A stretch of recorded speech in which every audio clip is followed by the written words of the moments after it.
नमस्कार, स्वागत है आपका वरुण चैनल पर।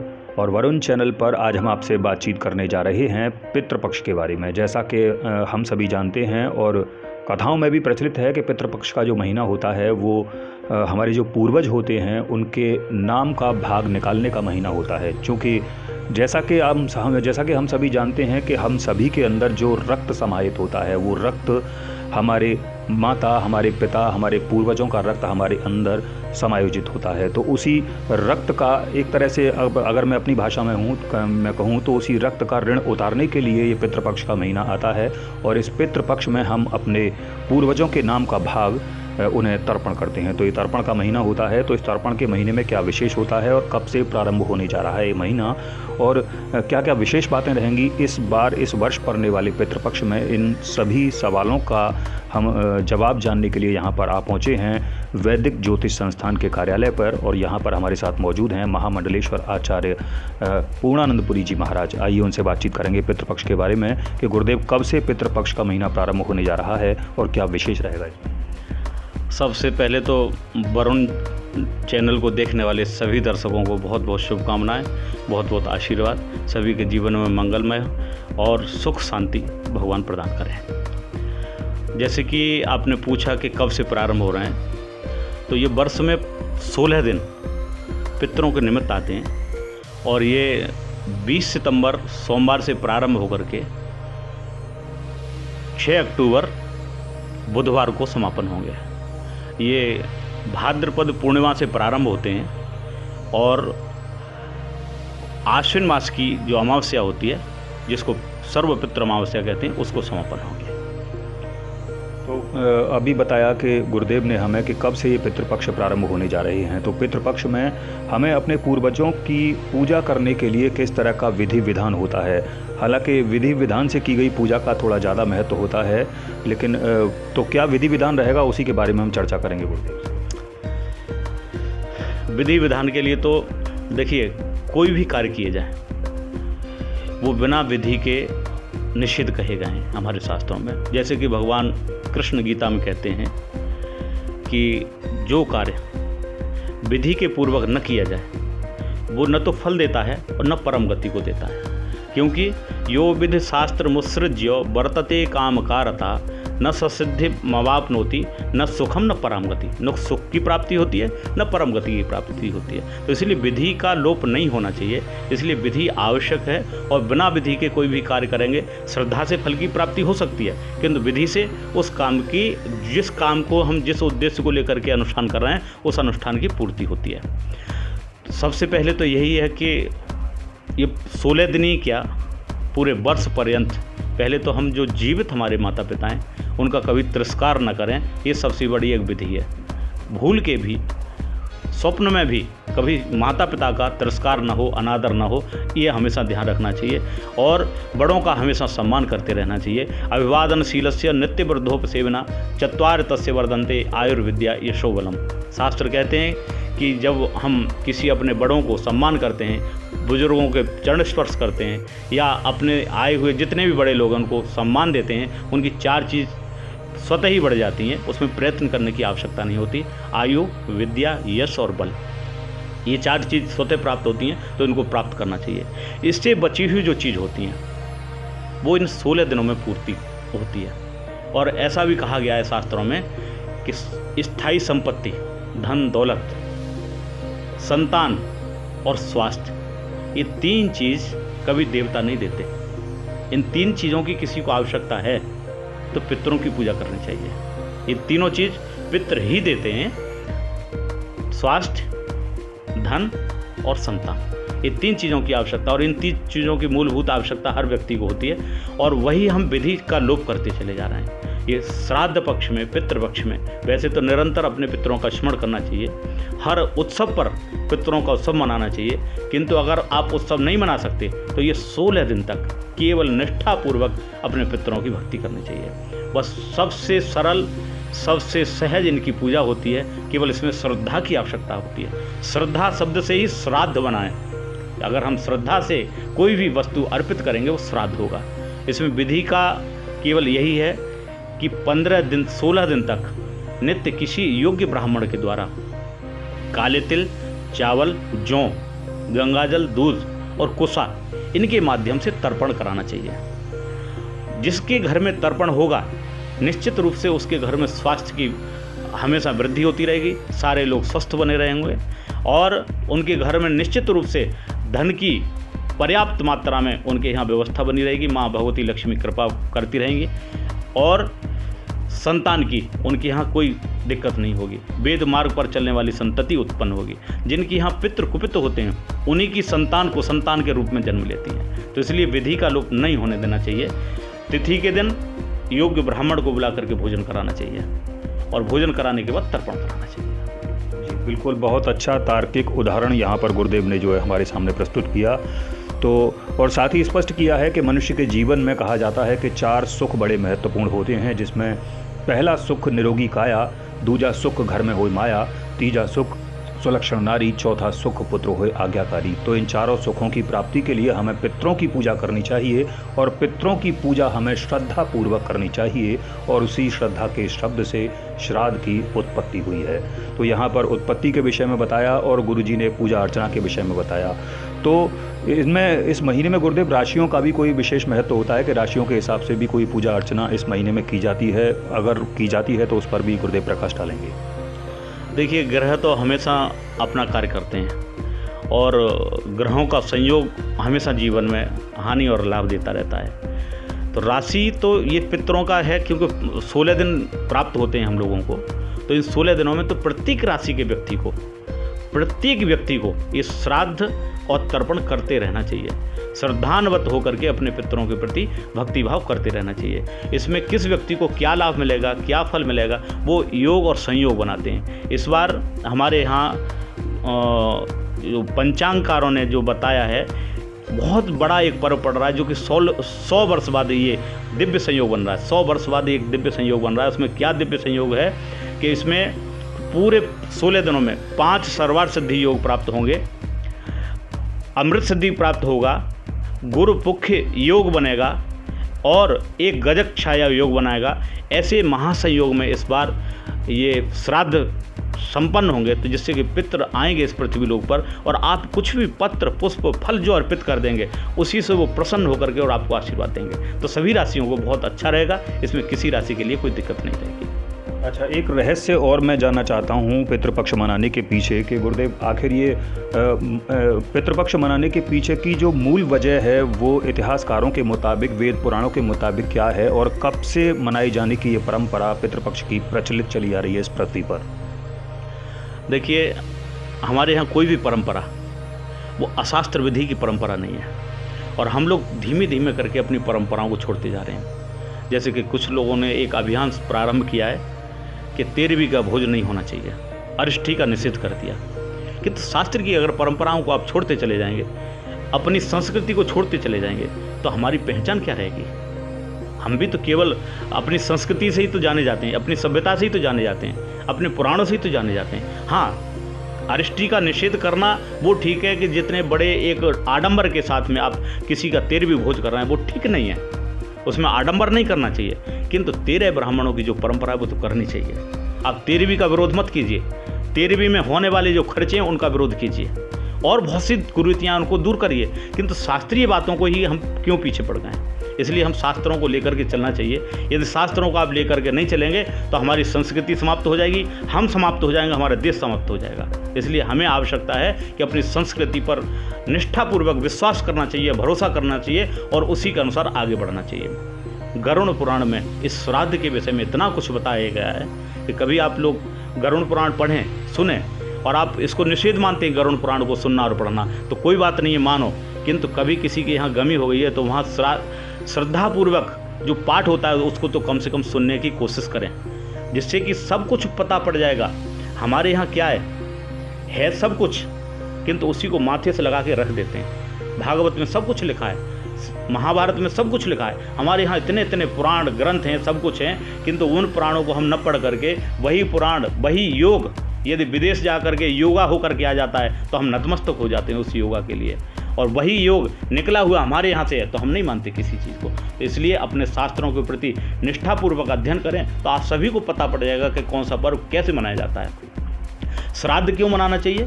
लोग कहते हैं कि व्यक्ति तो मर गया, अब मरने को उसको बाद भोजन थोड़ी प्राप्त होगा। तो कहाँ की बात है? हमारे व्यक्ति मर गया, मरने के बाद हम उसको भोजन दे रहे हैं, जल दे रहे हैं, तर्पण कर रहे हैं, तो उसको कहाँ प्राप्त होगा? हम भी किसी के पूर्वज होंगे। हमारा अगर कोई श्राद्ध कर रहा होगा तो हम वहाँ कहाँ पहुँच करके भोजन कर रहे होंगे? तो इसका शास्त्र प्रमाण देते हैं। वो कहते हैं कि जो व्यक्ति परम गति को प्राप्त हो जाता है, बेशक उसको जन्म मिल जाए किसी भी योनि में, यदि व्यक्ति मनुष्य बनाए तो उसको धन के रूप में, पुत्र के रूप में, स्वास्थ्य के रूप में जो आपने दिया तर्पण और श्राद्ध है वो उसको प्राप्त होता है। यदि व्यक्ति पशु के रूप में जन्म लेता है, किसी योनि में पशु बन के जन्म ले रहा है, तो उसको लिए हरा हरा चारा के रूप में उसको वो तर्पण और श्राद्ध उसको प्राप्त होता है। यदि देवता बन गया तो उसको सोम रस के रूप में वो तर्पण और श्राद्ध का जो आपने भाग दिया उसको वो के रूप में प्राप्त होता है। और इसका प्रत्यक्ष उदाहरण देखने को मिलता है कि बहुत से लोग बहुत धनवान के घर में उत्पन्न होते हैं और कुछ समय में वो निर्धन हो जाते हैं। इसका कारण कि उसके पूर्वज, उसके जो पूर्व जन्म के जो लोग होंगे वो उसका श्रद्धा से श्राद्ध नहीं करते होंगे, तर्पण नहीं करते होंगे, इसी कारण से वो इस जन्म में दुख भोगता है। तो इसीलिए श्रद्धा से, भाव से इन तर्पण और श्राद्ध को करते रहना चाहिए। और बहुत उदाहरणों की बात नहीं है। भगवान राम के पास तो कुछ भी नहीं था जब वनवासी राम थे। उस समय माता सीता ने बालू का ही एक पिंड बना करके फल्गु नदी में प्रवाहित किया, उसी में उनके ससुर दशरथ हाथ बढ़ा करके लेने के लिए आ गए। ये पितरों की कृपा, पितरों की महानता या पितरों की जो तर्पण की बात है वो हर पुराण में लिखी हुई है और इतनी भूरी भूरी प्रशंसा की गई है कि उसी स्थान को गया नाम से जाना जाता है। आज गया में हजारों लाखों लोग जाकर के पिंडदान और तर्पण करते हैं और निश्चित रूप से वो सुखी भी होते हैं। तो प्रत्येक पुराण में हमारे यहाँ लिखा गया है कि श्राद्ध करना चाहिए और कैसे करना चाहिए, ये भी सब कुछ लिखा है। एक नियम बहुत आवश्यकता है पंडित जी इसमें कि श्राद्ध का भोजन हमारे यहाँ कहा गया कि भोजन किसी ब्राह्मण को करा दो, किसी भी ब्राह्मण के प्रति निष्ठा रखो तो कोई बात नहीं है, फल मिलता है। किंतु श्राद्ध के भोजन के लिए ब्राह्मण योग्य ही मिलना चाहिए और योग्य ब्राह्मण ही होना चाहिए जिसे हम श्राद्ध का भोजन कराएं। संध्या वंदन करने वाला हो, गायत्री को जपने वाला हो, यज्ञ को भी धारण करने वाला हो, शिखा को धारण करने वाला हो, शास्त्र को मानने वाला हो, लोभी न हो, लालची न हो, ऐसे ब्राह्मण को भोजन कराना चाहिए। ऐसा अगर ब्राह्मण आपको प्राप्त नहीं होता है तो आप गाय को भोजन करा दीजिए, ये पर्याप्त है। किंतु किसी कुसंस्कारित दारू पीने वाले, मदरा पीने वाले किसी भी व्यक्ति को या पैंट शर्ट पहने कहीं इधर उधर असभ्य भक्ष्याभक्ष्य खाने वाले लोग हैं, उनको आप श्राद्ध का भोजन कराना तो ये पाप का ही आपको प्राप्ति होगी। बहुत से लोग करते हैं कि मार्केट से आपने कचौड़ी पूड़ी, आपने मार्केट से अपने पितरों के निमित्त अपने घर में भोजन नहीं बनाया, मार्केट से खरीद के पूड़ी कचौड़ी या सब्बू की कचौड़ी ला करके और वो पंडित जी को भिजवा दिया, ये भी एक अपराध है।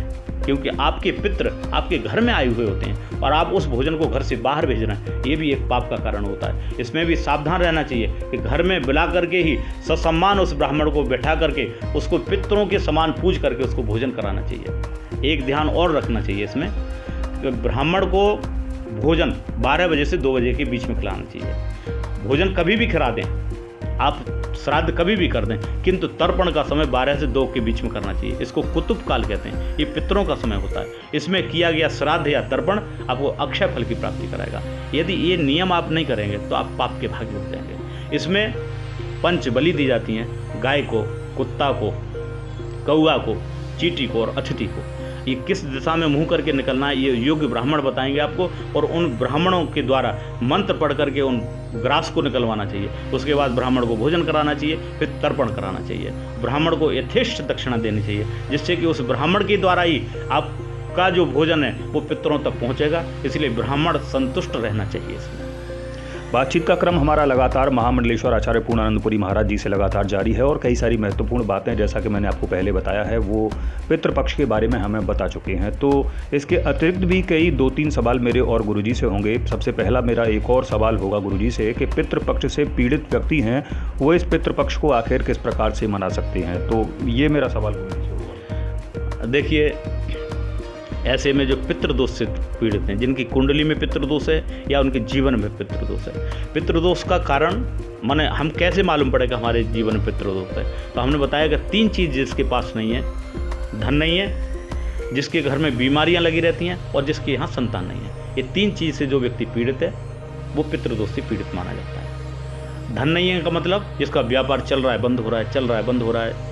कोई व्यापार हम प्रारंभ कर रहे हैं, ये ना चल गए, दूसरे में लग गए, दूसरे से तीसरे में लगे, तो इसका मतलब पितृदोष है। आप आज पेट खराब है, कल सर दर्द है, परसों कोई बीमारी, परसों तीसरी बीमारी, दवाएं घर से बंद नहीं होती, इसका मतलब पितृदोष है।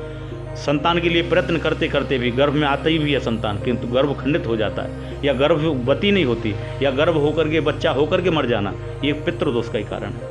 तो इस समय पितरों के प्रति निष्ठावान रह करके और इस समय योग्य ब्राह्मणों के द्वारा पितृ गायत्री का अगर हम जप करा लें तो निश्चित रूप से पितृदोष समाप्त हो जाएगा। और बहुत अच्छा ये रहेगा कि श्रीमद् भागवत के मूल पाठ का या श्रीमद् भागवत को कराएं तो निश्चित रूप से उन लोगों को लाभ प्राप्त होगा और पितृ उनके प्रसन्न हो जाएंगे, क्योंकि पितृदोष के लिए सबसे बड़ी जो औषधि है वो श्रीमद् भागवत का मूल पाठ है।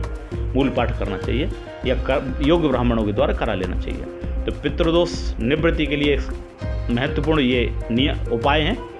यदि साधारण व्यक्ति कोई ये सब चीज़ नहीं कर सकते, ब्राह्मणों को बुला करके इतना पैसा खर्च नहीं कर सकते, तो उसमें ये कर लेना चाहिए 16 दिन तक निरंतर घर में एक तेल का दीपक, तिल के तेल का दीपक, अखंड दीपक उसको जला देना चाहिए।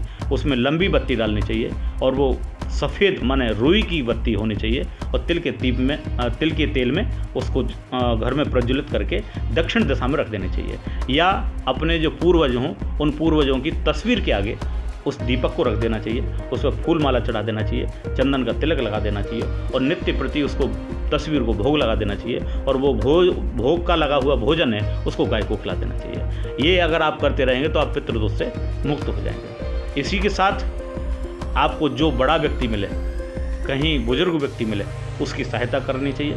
इन 15 दिनों में आपका ही पितृ न हो, आपका ही पूर्वज न हो, कोई भी व्यक्ति कहीं भी असहाय दिखाई दे उसका सहयोग करना चाहिए। गाय को, कुत्ते को, कौआ को, चींटियों को ये कोशिश करनी चाहिए भूल से भी उनको पैर स्पर्श नहीं हो, उनके प्रति कोई हम गलत भावना न रखें, उनको आहत न करें, ये भी ध्यान रखना चाहिए। यदि आप ऐसा कर रहे हैं तो आपके कुल में पितृदोष लग जाएगा। कुत्तों को भी नहीं मारना चाहिए, क्योंकि इसमें कुत्ते भी पूजनीय होते हैं, कौआ भी पूजनीय होता है और गाय तो माता है ही है, क्योंकि संस्कृति ही गाय पर टिकी हुई है। तो इसलिए गाय, कुत्ता, कौआ, चींटी, अतिथि, इनको कभी निराश नहीं करना चाहिए, यथेष्ट दान करते रहना चाहिए।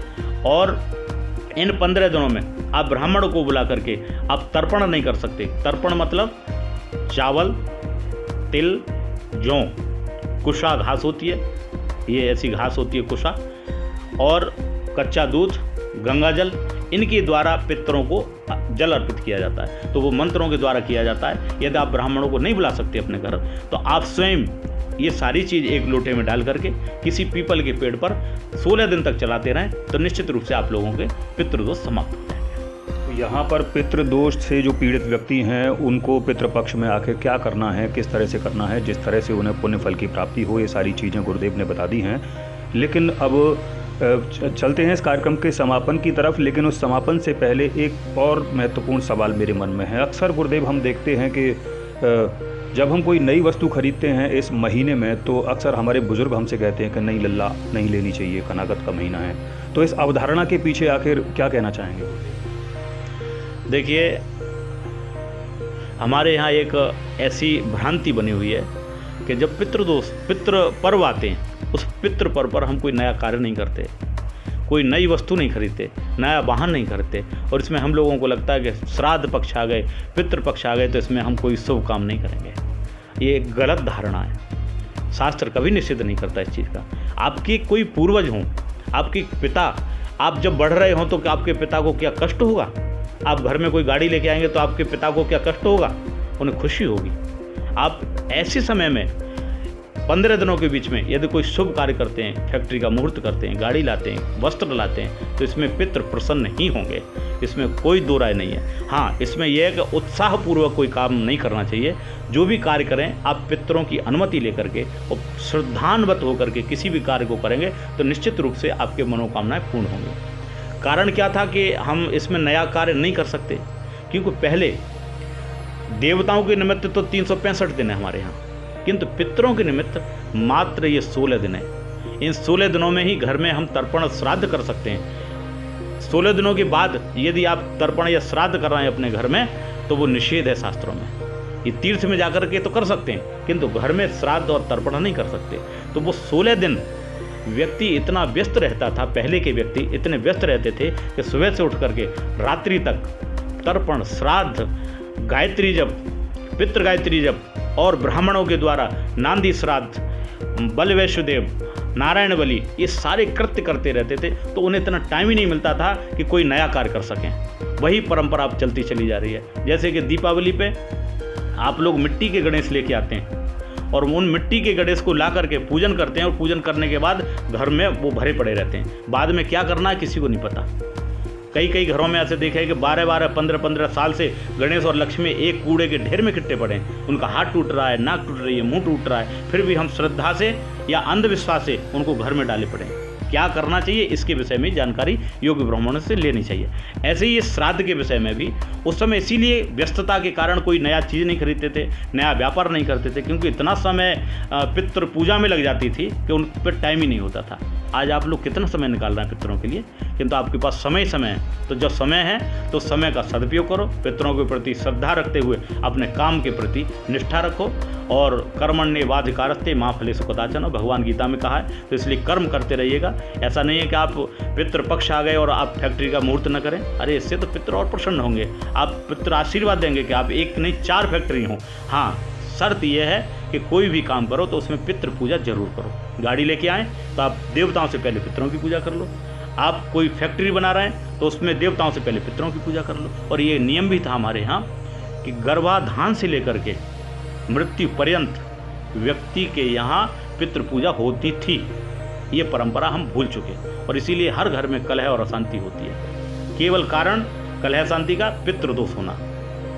जब किसी के गर्भ में संतान आती है ना तो पितृलोक में नृत्य करते हैं, नाचते हैं कि मेरे कुल की वृद्धि होने वाली है। किंतु उसी कुल में जब गर्भाधान संस्कार हो रहा है उस समय पितृ पूजा नहीं कर रहे, या जन्म हो गया, जन्म के पुंसवन संस्कार हुआ उसमें पितृ पूजा नहीं कर रहे, नामकरण संस्कार हो रहा उसमें पितृ पूजा नहीं कर रहे, तो पितरों को दुख होता है कि आज से ही जब संस्कार इसके हो रहे हैं इसमें पितरों को भूल रहे हैं तो इसमें कहाँ से संस्कार आएंगे पितरों के निमित्त। तो वो पितृ फिर कुपित होकर के श्रापित कर देते हैं। इसलिए प्रत्येक कार्य में पितरों की पूजा अवश्य करनी चाहिए, चाहे वो विवाह हो, चाहे मांगलिक कार्य हो या कोई भी कार्य हो, प्रत्येक कार्य में पितृ पूजा जरूर करते रहना चाहिए।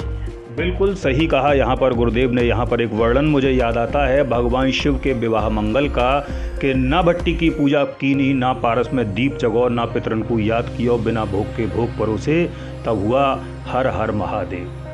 तो यहाँ पर बिल्कुल स्मरण कराया है पितरों की पूजा का। लेकिन चलते चलते एक और महत्वपूर्ण प्रश्न मैं गुरुदेव से पूछूंगा कि अक्सर देखा गया है कि साधन संपन्न लोग, जो धनवान लोग होते हैं, वो यथासंभव यथास्थान पर अपने साधन संसाधनों से योग्य ब्राह्मणों को बुलाकर पितरों का तर्पण करते हैं, श्राद्ध करते हैं। लेकिन जो साधन संपन्न नहीं है, जो निर्धन है, जैसा कि गुरुदेव ने कहा कि भाव के भूखे हैं भगवान, तो अपने भाव के साथ कौन सी ऐसी तिथि होगी और कौन सा ऐसा साधन संसाधन होगा जिसके द्वारा हम सूक्ष्म में संयुक्त रूप से अपनी पूजा अर्चना करके अपने पितरों को मना सकते हैं। चलते चलते इस सवाल का जवाब भी जानेंगे गुरुदेव से। देखिए, जैसे कि कहा पहले ही कि श्रद्धा शब्द से ही श्राद्ध बना है।